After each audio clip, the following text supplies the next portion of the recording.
नमस्कार मित्रांनो, आताच एक नवी अपडेट आलेली आहे. जी काय माझी लाडकी बहीण योजना आहे ती कोणत्या कारणांमुळे रिजेक्ट होणार आहे. तर चला पाहूयात. अशी 21 कारणे आहेत ज्याच्यामुळे की तुमचा फॉर्म रिजेक्ट होऊ शकतो. तर ही सूचना आम्हाला ही जी काय अपडेट आलेली आहे ती खुद अधिकाऱ्यांनी अपडेट दिलेली आहे की तुमचा फॉर्म या कारणांमुळे रिजेक्ट होऊ शकतो.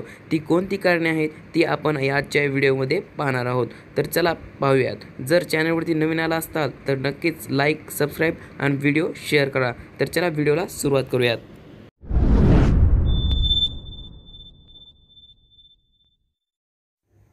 तर मित्रांनो, तुम्ही पाहू शकता अधिकारी जेव्हा जो तुमचा फॉर्म दिलेला आहे तो चेक करताना त्यांना असा रिजेक्ट दिस सर्वे असं म्हणून येतं आणि त्यांच्या खाली खूप ऑप्शन असतात कोणत्या कारणामुळे हा फॉर्म रिजेक्ट करायचा आहे. तर चला पाहूयात. खाली आपल्याला कारणे दिलेली आहेत.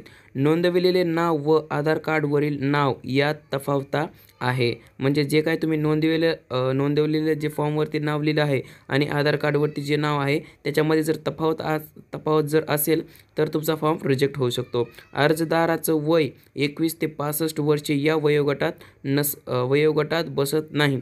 जर अर्जदाराचं वय 21 ते 65 या वयोगटात जर बसत नसेल तर तुमचा फॉर्म रिजेक्ट होऊ शकतो. अर्जदाराचा पत्ता आधार कार्डानुसार नसल्यास तो फॉर्म रिजेक्ट होऊ शकतो. जर अर्जदाराचा पत्ता आधार कार्डानुसार नसेल तर तुमचा फॉर्म रिजेक्ट होऊ शकतो. अर्जदार महिन्याचे आदिवासी प्रमाणपत्र, जन्म प्रमाणपत्र, शाळा सोडल्याचा दाखला, 15 वर्षापूर्वीचे रेशन कार्ड, 15 वर्षापूर्वीचे मतदान ओळखपत्र, एक प्रमाणपत्र ओळखपत्र जोडलेले नाही, चुकीचे जोडलेले आहे तरी तुमचा फॉर्म रिजेक्ट होऊ शकतो. तर आणखी पुढचे कारण आहेत ते आपण पाहूयात.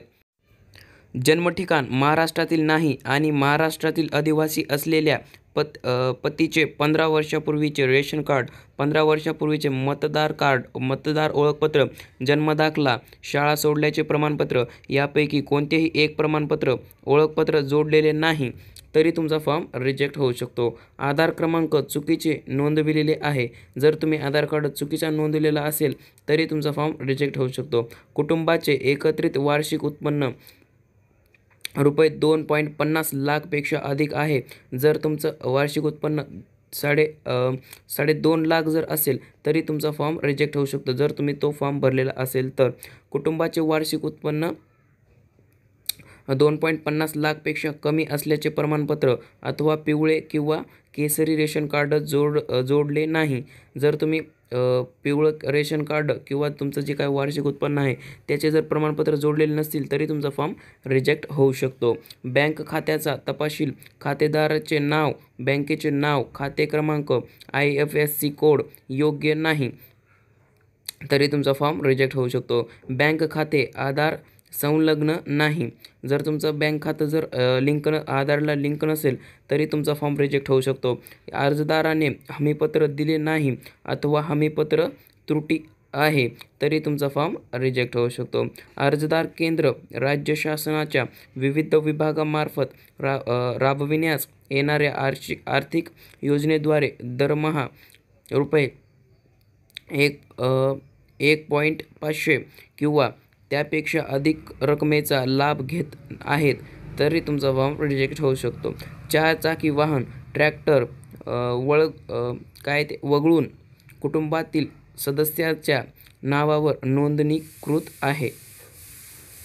कुटुंबातील सदस्य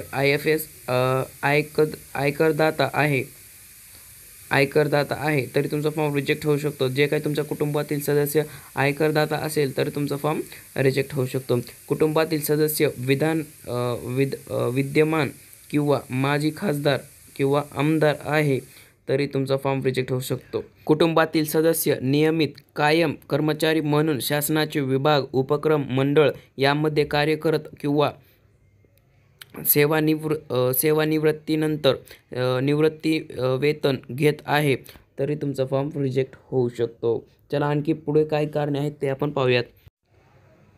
कुटुंबातील सदस्य नियमित कायम कर्मचारी म्हणून शासनाचे विभाग, उपक्रम, मंडळ यामध्ये कार्य करत किंवा सेवानिवृत्तीनंतर निवृत्ती वेतन घेत आहे तरी तो फॉर्म रिजेक्ट होऊ शकतो.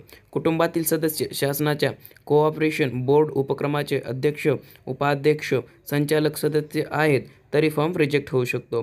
कुटुंबातील एकापेक्षा जास्त अविवाहित महिलेने योजनेचा लाभ यापूर्वीच घेतला आहे, म्हणजे कुटुंबातील एकापेक्षा जास्त अविवाहित महिलेने जर या योजनेचा लाभ घेतला असेल तरी फॉर्म रिजेक्ट होऊ शकतो. अर्जदाराचे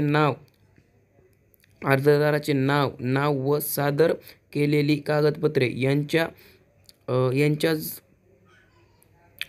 नावात जर तफावत आहे तरी फॉर्म रिजेक्ट होऊ शकतो. इतर कारणांमध्ये त्यांना जर दुसरं काही चुकीचं वाटलं तर तिथे ते इतर कारणे म्हणून तुमचा फॉर्म रिजेक्ट करू शकतात. आणि इंटर रिमार्कमध्ये तुम्ही ज्या कारणामुळे ते चुकलं आहे ते कारण तिथे लिहू शकतात. आणि यामध्ये जी काही 21 कारणे दिली आहेत, 20 किंवा 21, त्याच्यामध्ये एकाला टिक करून तुमचा फॉर्म रिजेक्ट होऊ शकतो, ते रिजेक्ट करू शकतात. तर चला पाहूयात कशा पद्धतीने त्यांच्याकडे कसे ऑप्शन येतात आणि ते कशा पद्धतीने ते रिजेक्ट किंवा अनरिजेक्ट किंवा अप्रूव्ड करू शकतात. तर तुम्ही पाहू शकता अशा पद्धतीने partial reject, citizen can update and submit the survey only once. म्हणजे पार्शियल रिजेक्ट म्हणजे जर त्यांनी पार्शियल रिजेक्ट करून तुमचा फॉर्म जर रिजेक्ट केला तर तुम्हाला फॉर्म डबल एडिट करता येतो. आणि जर फुल्ली रिजेक्ट केला तर तुम्ही काहीच करू शकत नाही. तो फॉर्म डबल तुम्ही जे काय तुम्ही म्हणतात तो फॉर्म डायरेक्ट रिजेक्ट होतो. तो डबल तुम्हाला एडिट वगैरे काहीच करता येत नाही. आणि जर पार्शियल रिजेक्ट केलं त्याने तर तुमचा फॉर्म एडिट करून तुम्हाला डबल सबमिट करता येतो. जर तुमची सर्व डिटेल्स बरोबर असेल तर त्यांच्याकडे असे ऑप्शन येतात, रिजेक्ट आणि अप्रूव्ह म्हणून. जर त्याने अप्रूव्हवर क्लिक केलं, are you sure you want to approve this survey, तर ते सबमिट करू शकतात. जर त्याने सबमिट केलं तर तुमचा फॉर्म म्हणजे अप्रूव्ह झालेला आहे. आणि जर त्यांनी रिजेक्ट केलं तर तुमचा फॉर्म रिजेक्ट होऊ शकतो. मित्रांनो, जर व्हिडिओ आवडला असेल तर नक्की लाईक, सबस्क्राईब करा. भेटूयात पुढच्या व्हिडिओमध्ये.